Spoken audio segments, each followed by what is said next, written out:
Bertilia Laverne vividly recalls her friend's face, remembers how moments after he got hit in the temple by a gunshot inside their office at the Navy Yard, she thought she could save him. I felt him breathe. Laverne says she was just a few feet away from her friend and co-worker, Vishnu Pandit, when gunshots slammed all around their office. She never saw the shooter.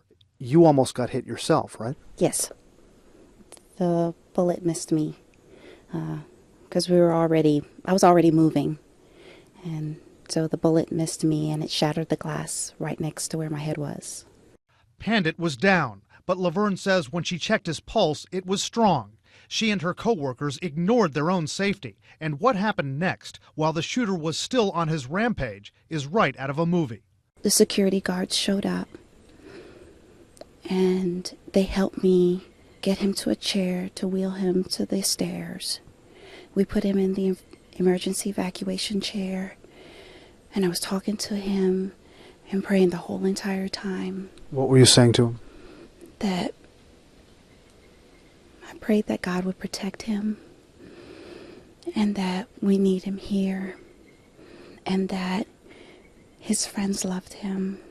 Laverne, a former Navy medical specialist, says at that point Pandit's pulse was still strong, but there was another problem trying to get her friend, who had the nickname Kisan, out of the building. Did you know where the shooter was at this time? No, and I really didn't care.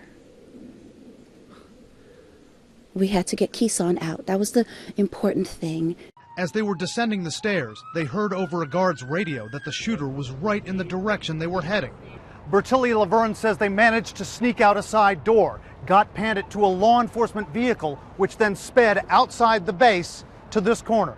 That's where these images were captured. Bertilia Laverne, the woman in pink, administering CPR, desperately trying to save her friend. And then the ambulance showed up. They strapped him in. All of this happened within a few minutes of time, but it felt like a lifetime. Vishnu Pandit died on the way to the hospital. A doctor later said his injuries were not survivable. Laverne now describes her feelings for the man she used to joke with every morning. That I miss him, and that I won't be able to say good morning to him. That I will not be able to say good morning to him, but I know that he's in my heart, and I know that his family loves him so much.